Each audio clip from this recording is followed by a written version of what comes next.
এ তুমি কি বলছো? আমি খেতে না পেয়ে মরে গেলে আমার ভাই কানাইকে কিচ্ছু বলবো না।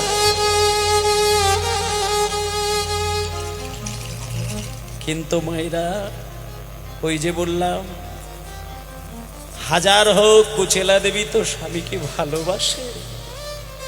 যেই দেখলো যে স্বামী কাঁদতে শুরু করেছে, সঙ্গে সঙ্গে কুচেলা দেবী চোখের জলটা মুছিয়ে নিয়ে আর কথাটাকে ঘুরিয়ে দিয়ে স্বামীর হাত দুটো ধরে বলছে, স্বামী আপনি কিছু মনে করবেন না, আসলে না আমি ওইভাবে বলতে চাই না। আসলে আমি বলতে চাইছিলাম কি, আপনি অনেকদিন আপনার ভাই কানাইকে দেখেননি, আপনার মনটা খুব মানে চঞ্চল হয়ে উঠেছে।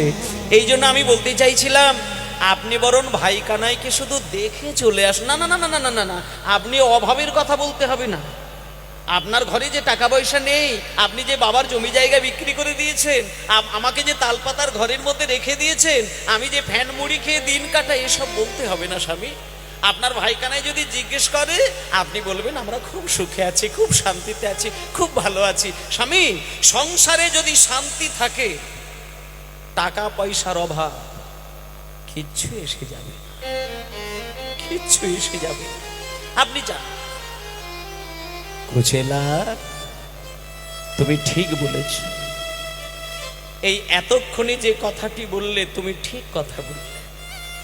আমি এই কয়েকটা দিন কেন জানি না, মাঝ রাত্রিতে আমার ভাই কানাইয়ের কথা মনে করে গিয়ে বুকের ভেতরটা যেন খা খা করে ওঠে। কবে যাবেন স্বামী?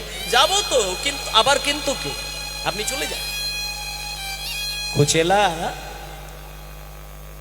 প্রত্যেক দিন কোনো আত্মীয় যদি কোনো আত্মীয়ের বাড়িতে যায়, কোনো কিছু নিয়ে না গেলেও কিচ্ছু এসে যায় না।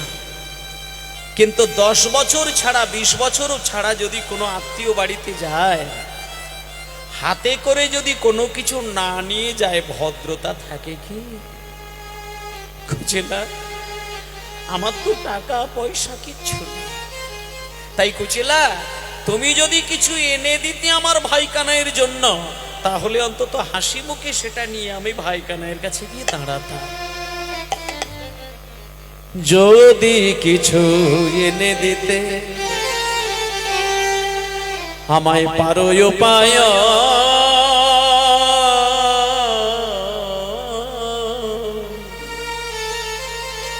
মায়েরা দেখুন, উপায়ন মানে উপহার। স্বামী স্ত্রী দুইজনেই যদি ভক্ত না হয়, সেখানে ভগবানের জন্য সেবা হবে কি করে? যে কুচেলা দেবী একটু আগে অভাবের যন্ত্রণা সহ্য করতে না পেরে স্বামীকে কটূক্তি করলেন, আজকে সেই কুচেলা দেবী দেখুন হঠাৎ পরিবর্তন হয়ে কি ঘটনা ঘটাচ্ছে।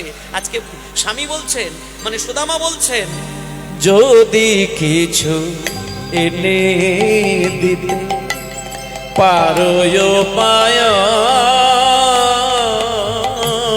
যদি কিছু এনে দিতে পারো উপায়, তবে সে করিতে